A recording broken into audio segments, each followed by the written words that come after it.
Angel. Respond from Bergolio, Angel.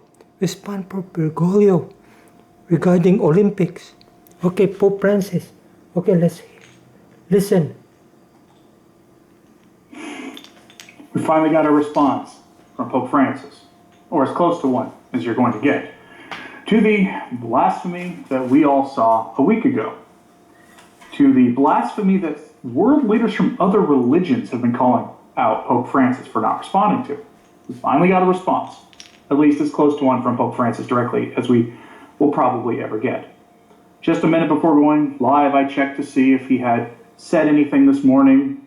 He has an Angelus address, I believe, in about an hour, so maybe that'll change. Maybe he'll make some offhanded kind of response to it.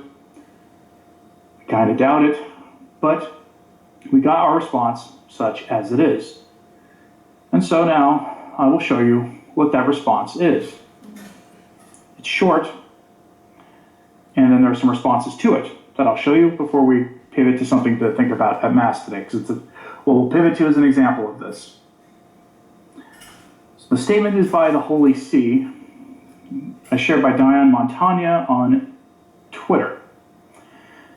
Quoting the Vatican, the Holy See was saddened by certain scenes during the opening ceremony of the Paris Olympic Games, and can only join the voices that have been raised in recent days to deplore the offense caused to many Christians and believers of other religions.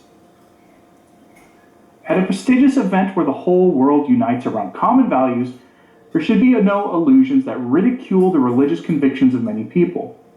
Freedom of expression, which is obviously not in question, finds its limit in respect for others. And that is the most synodal, ecumenical response possible. It's also the most lukewarm. No mention about the dignity and justice of God, the respect we are to owe to God. This is all placed into the context of the feelings of not only of believers, but of the believers of other religions. This is a modernist response. As lukewarm as it can get, as inclusive as it can get, and as safe as it can get. These three paragraphs, if you want to call them, sentences, there's really only 3 sentences here, took a week of political workshopping behind the scenes. That's what it took them a week to give you. It's the lamest, worst kind of response imaginable. It is an unfortunate one, so we're going to give you a couple of responses to it that I came across since last night. Here's a communique from the SSPX. Part of a larger article on this about the blasphemy. This is actually written before that the Vatican responded. Here's more of a really Catholic response. Regardless of what you might think of the SSPX, here's what they had to say. Because what is in question is blasphemy against our Lord and the duty to make reparation for this abomination, which, as Father Benoit de Horna writes in a communique, is, quote, even more serious because it was orchestrated to be seen by the entire world. This outrage organized by public authorities is a scandal for a very large number of souls. This is why the communique affirms, quote, it is impossible to remain indifferent or passive in the face of this new attack on the rights of our Lord, true God and true man. And to recall that, quote, with Pius XI, every Christian affirms that the leaders of civil society must remember the last judgment, wherein Christ, who has been cast out of public life, despised, neglected, and ignored, will most severely avenge these insults.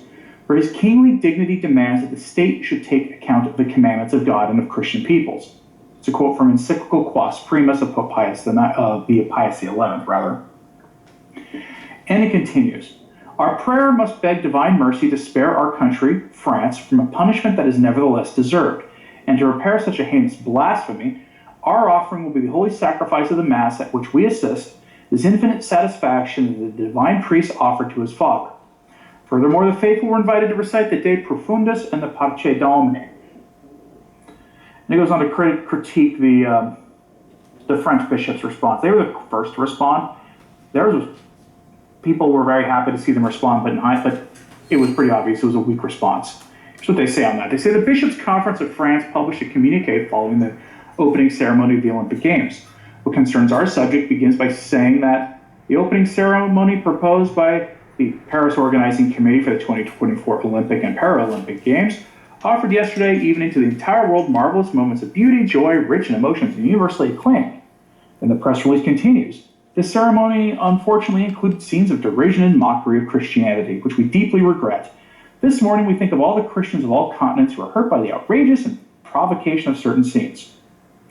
Thus, nothing on the blasphemous nature of the act, but only on the attack on the piety of Christians. Nothing on unnecessary reparation demanded by the honor of Christ, true God and true man, trampled underfoot before millions of spectators. Only the wounded feelings of Christians count. Can that be enough? It goes on.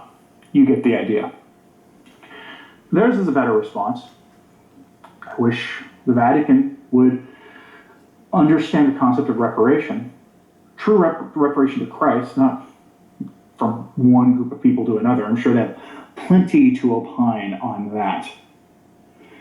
That Vatican response is beyond pathetic. And Eric Sammons kind of sums this up nicely on Twitter. Angel, you don't like it, huh, Angel? You don't like Bergolio, huh, Angel, huh?